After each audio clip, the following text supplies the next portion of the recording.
Let's now focus on strategy management frameworks, not only management, but this is very specific to strategy related items. We have the SMART one developed by George Duran back then in the mid 70s, and it was used for a while and still is used as a confirmation and the quality of the objective set with the target and KPI and other management framework like Balanced Scorecard and OKR. So it's now went from a main framework to a supportive framework. So what SMART stand for? Specific objective, this is the S, set, and then measures are also put next to the objective and they have to be aligned. This is where the A stand, aligned. So specific objective, measurable by a measure, aligned together, and then realistic targets. Not very difficult or easy targets have to be set next to the indicator or measures.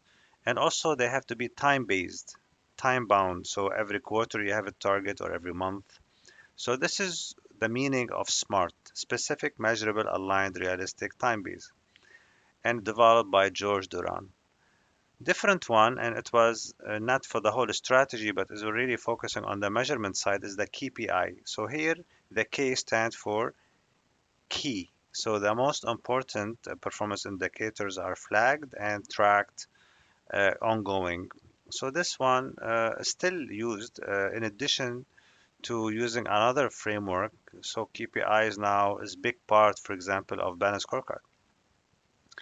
Balanced Scorecard have been developed by Dr. Robert Kaplan and Dr. David Norton from Harvard University after they published their book in 1993. Still probably one of the most used strategy management framework worldwide, especially by big corporation and medium-sized government and non-government. The thing that I like about Balanced Scorecard is very comprehensive. They talk and manage and measure the customers, the financial aspect of the business, the process, as well as people development.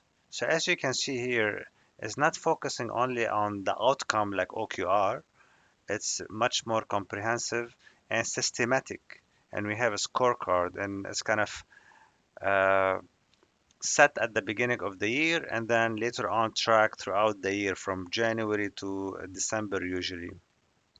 And not as dynamic, so we're not expecting things to change during this time. Yeah, so it's not as agile, not as flexible as the OKR, for example. Also, we have two methodology were developed by famous people like Mark Dinov with V2MOM. So the V2 stand for vision and value, and then the MOM stands for method, obstacle, and measure. The unique thing about this methodology is the obstacle. So it's like morely kind of a Japanese style where they want to see what is the major pain inside the organization, challenges, and focus on that. Also, we have the father of management, Stephen Covey, developed 4DX and is based on four principles: focus, leverage, engagement, which probably very similar to the others, but I like the accountability part. Accountability is kind of unique DNA in this 4DX. However, did not really take off like the other ones. And of course, we have the old first methodology or strategy management framework, MBO, developed by Peter Drucker back then in 1967 to manage business based on its need and main goals. Main goals. So as you can see here, there's a lot of common element between all of them. Some of them are more comprehensive. Some of them are also focusing more on the measurement side. OKR now is getting momentum. It's a broad.